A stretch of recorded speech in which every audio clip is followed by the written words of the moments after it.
Hello again. By now I hope you've had a chance to learn a little bit more about amphibians.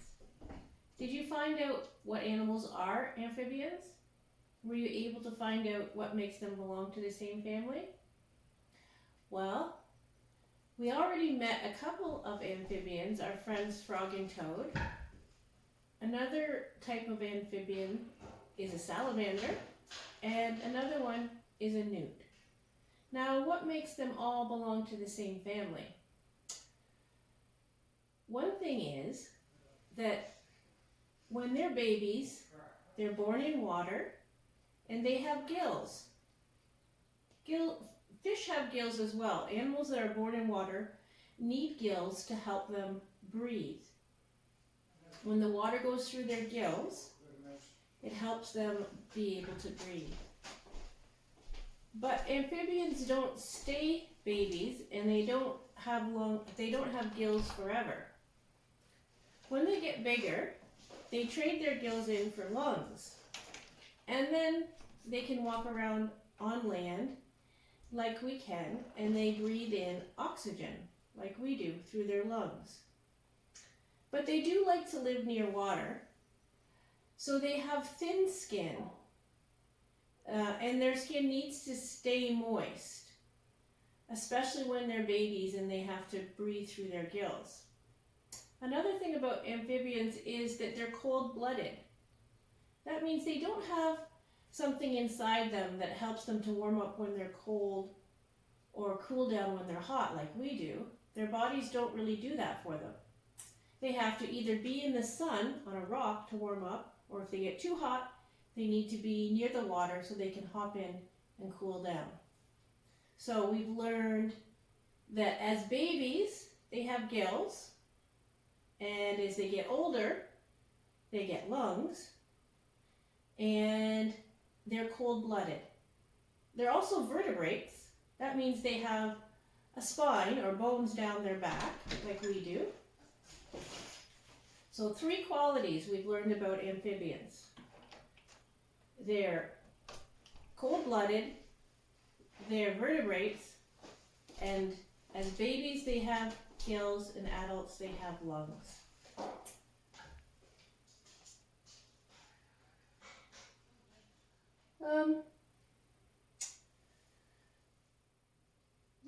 I hope that some of this information that I'm giving you now is information you were able to find with your parents at home when you studied at home about amphibians. What were those animals that are part of the amphibian family? That's right, frogs, toads, salamanders, and newts. Today I've got a couple books that help explain how a tadpole as a baby turns into a frog as an adult. This first book is called Would You Rather Be a Polliwog? Now, polliwog is just another name for a tadpole. This book is by one of our favorites, Dr. Seuss, Cat in the Hat.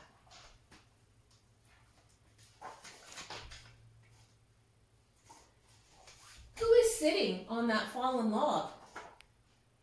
I think you can tell me, of course. It's a frog. A frog lays her eggs in a clump, and that way the eggs seem too big to be eaten by the prey. So that's a neat trick, eh? If she lays them all in one big group, it looks like a huge egg instead of a small one. So that scares some of the predators away so they won't eat the eggs. Inside of the eggs, the tadpoles grow. They grow gills to breathe under the water, you know. In 2 weeks, more or less, out pop polliwogs. Tadpoles is the other name for baby frogs. They try to blend in, look under those logs, and I think you will find at least 6 polliwogs. So the mama frog lots of times will lay her eggs underneath logs so that when the baby tadpoles are born, the animals that might want to eat them will have a harder time to find them. 5 weeks, a polliwog changes some more. Hind legs pop out where there was none before. So a tadpole has a tail, and after 5 weeks, it's starting to change. What's it changing into? A frog. Right. Frogs don't have tails, so it loses its tail eventually, and it starts to grow back legs. Then 4 front legs sprout out from 2 lumps by its head. It loses its gills and it gets lungs instead. Its mouth and jaw widen, its tail starts to shrink. This polliwog looks like a frog now, I think.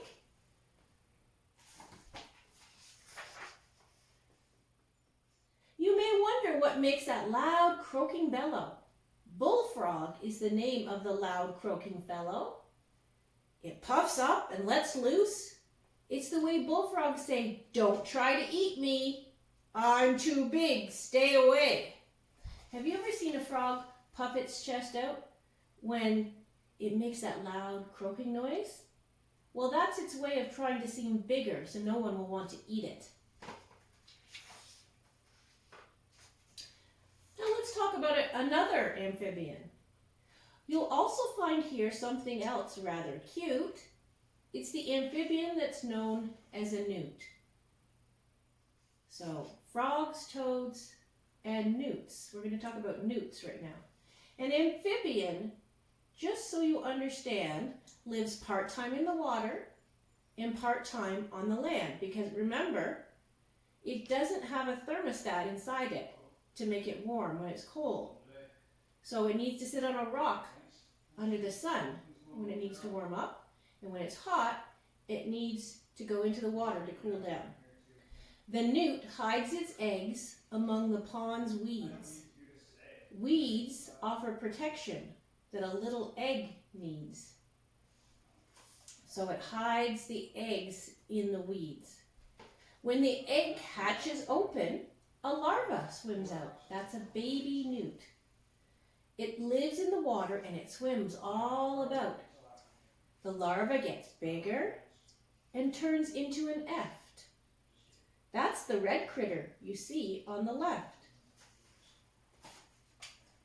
Here's the larva and here's the eft. The eft crawls about on the land on its legs. So the larva, the baby newt, swam in the water, and the eft, the bigger newt, climbs around on the land before it returns to the pond when it's time to lay eggs. So the baby newt is called a larva and the adult newt is called an eft. All right, that's all that we're going to share from the Cat in the Hat book today. But I have another book that tells us a little bit more about how a tadpole turns into a frog. And this one is called From Tadpole to Frog.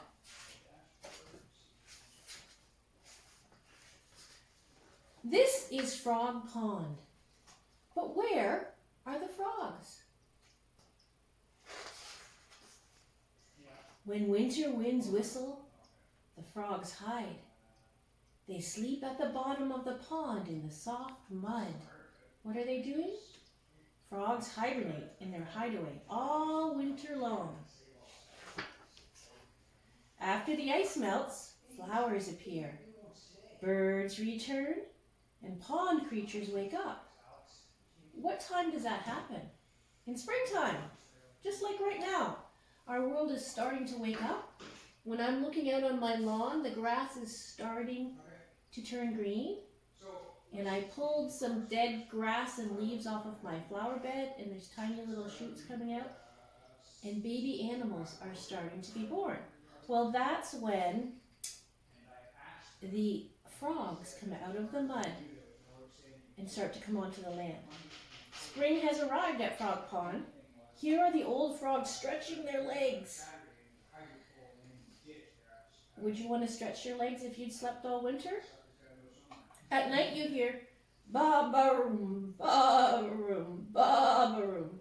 The males are calling to their mates. The females hear the call. And the mummies and daddies have some babies. And there's lots of little eggs that the mummy lays into the water. Because remember, amphibians have their babies in the water. In about 10 days, the eggs hatch. The pond comes alive with thousands of tiny tadpoles. And the tiny little tadpoles with their tails come out of the eggs and start to swim around in the water. They wiggle their tails and they breathe through their what? Their gills under the water, just like fish. During the summer, the tadpoles swim about eating plants, but they have some predators that want to eat them too, like water beetles, snakes, and birds. So the tadpoles have to try and hide under lily pads and logs to stay away from beetles, snakes, and birds. When fall comes, are there any tadpoles left? Yes. They turn brown so they can camouflage and look like wet leaves to stay away from their predators. They're brownish speckled tadpoles. Hundreds of them float by with the brownish speckled leaves, eating and swimming, swimming and eating, and they're getting bigger. The tadpoles grow fat. Oh, winter has come again.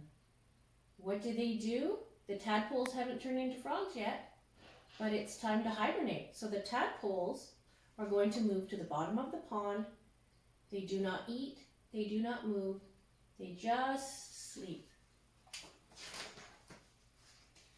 When springtime comes yet again, it warms the tadpoles. They awake and they are hungry because they slept all winter long. Are you hungry when you wake up in the morning? I am. So they swim and eat and swim. Guess what happens? Tiny legs begin to sprout. They grow longer and stronger, while the tail grows shorter. So the hind legs grow longer and stronger so they can jump, but the tail is getting smaller because soon they're not going to need it to swim around in the water anymore, because they're going to start to live a lot on the land. Tiny front legs begin to show as well. The tadpoles look like long-tailed frogs because they haven't quite lost their tail yet. All summer the tadpoles change more and their lungs develop. They get rid of their gills and their lungs develop. And their mouths and their eyes grow larger until they become full-grown frogs. They're no longer tadpoles, they're no longer babies, now they're adults and they've changed into frogs. They've lost their gills, they have lungs, they've lost their tail, they have front and back legs, and they have bigger eyes and mouths. They need those strong hind legs to hop around. When their tails disappear, they are no longer tadpoles. Now they use their strong legs and their webbed feet. That's another thing that they get, webbed feet, to swim instead of their tails. So they do still swim in the water sometimes, but their webbed feet and their strong back legs help them to swim, and their strong back legs also help them to hop on the ground. Now they can rest on lily pads and leap onto the land when they want to. When they're on the lily pads, they're also soaking up the sun to stay warm, and they can easily hop into the water from the lily pad to cool down. The frogs flick out their long, sticky tongues and capture worms, spiders, and dragonflies. Now where are the frogs? They're camouflaging behind the seaweed and the weeds. Slowly, the days grow colder. Winter winds blow. Birds fly south.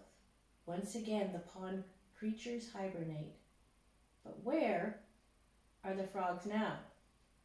You were listening. You know. They're under the mud. Well, we've learned a lot about amphibians. We've learned a lot about tadpoles and frogs. What's the other name for a tadpole? That's right, a polliwog. We've learned about newts, and what's the baby newt? A larva. What's the adult newt? That's right, an F. And what's another creature that's an amphibian? You guessed it.